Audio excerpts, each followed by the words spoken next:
And Ibrahim Shita joins us now from Guildford, United Kingdom, to talk more about the Jalsa Sana meeting that he was part of. My apologies, Ibrahim, if I didn't call that correctly, but good to see you joining us this morning. Quickly talk to us about this conversation that we see you have year in, year out. This is not the first time that you have gone for this meeting, and we see these conversations every year. Talk to us how important it is and how it is also shaping the narrative about the importance of rights of every Muslim and even every human being in the first place.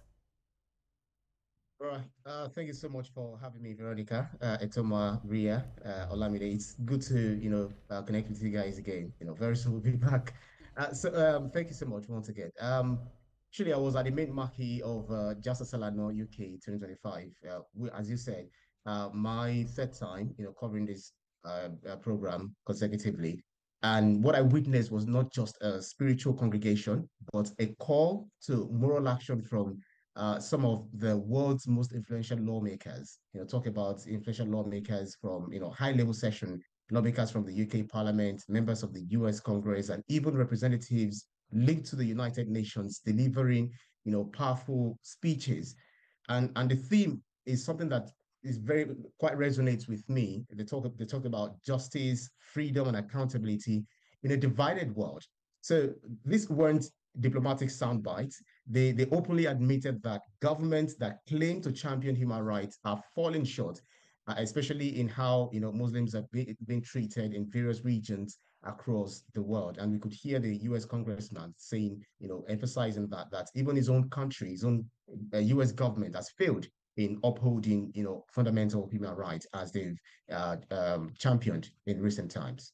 All right. You see, when we have conferences like this, people talk boldly and all that. As you have told us, you've covered this for like this is your third coverage that you're doing for this thing. Tell me, have you actually seen these calls that emanate from these conferences yield concrete fruits in whichever country, America, Nigeria, England, and so on?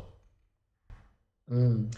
Yes, because the host of this program, the organizers, Ahmadiyya Muslim Jamaat, one thing is that their leader, who is known as Ozur Masur Ahmed, has gone to different parliaments, the UK Parliament, the German Parliament. He's been to several, government gatherings where he's spoken to the leaders, the world leaders, and then they listen.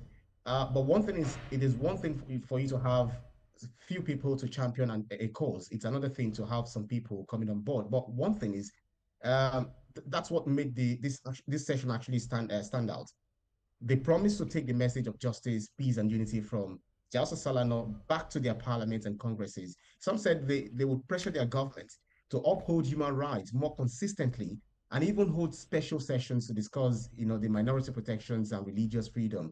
They also committed to collaborating across borders to push for global justice frameworks that protect everyone, regardless of race, creed, and of course, geography.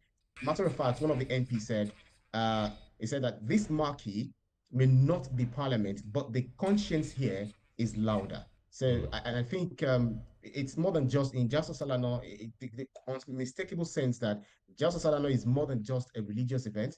It's becoming a global moral compass pointing us back towards justice, empathy, and unity, which the world, lacks at this present time. Absolutely, Ibrahim. And I think that you'd agree that silence in the face of oppression is indeed complicity. And so these conversations are very, very important. We're seeing religious leaders take a stance. They're wielding diplomatic influence and elevating minority protections. And I think that's very important.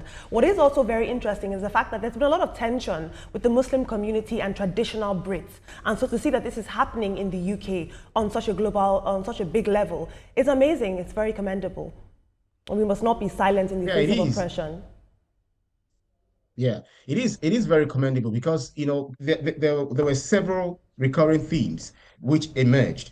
First is the global Islamophobia, talking about from discriminatory laws in South Asia to profiling in Western democracies. There's also the religious persecution, including the suppression of the Ahmadi Muslims in places like Pakistan, and hypocrisy in foreign policy, particularly the selective application of human rights principles, as I said a little earlier.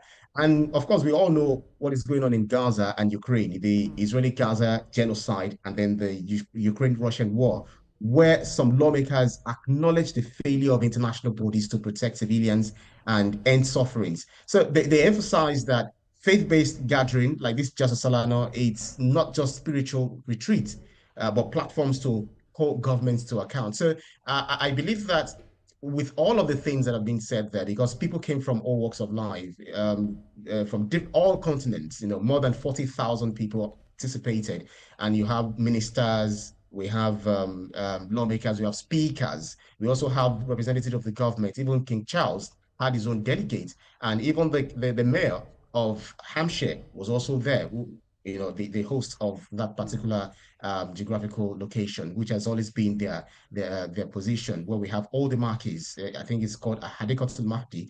That's the guardian of the Mahdi, where we have all of these people coming together, and they are orderly, and they put humanity first.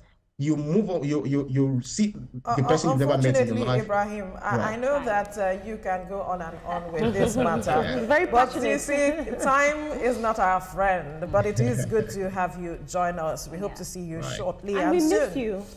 Right. Absolutely. Thank you once again. All right, quickly.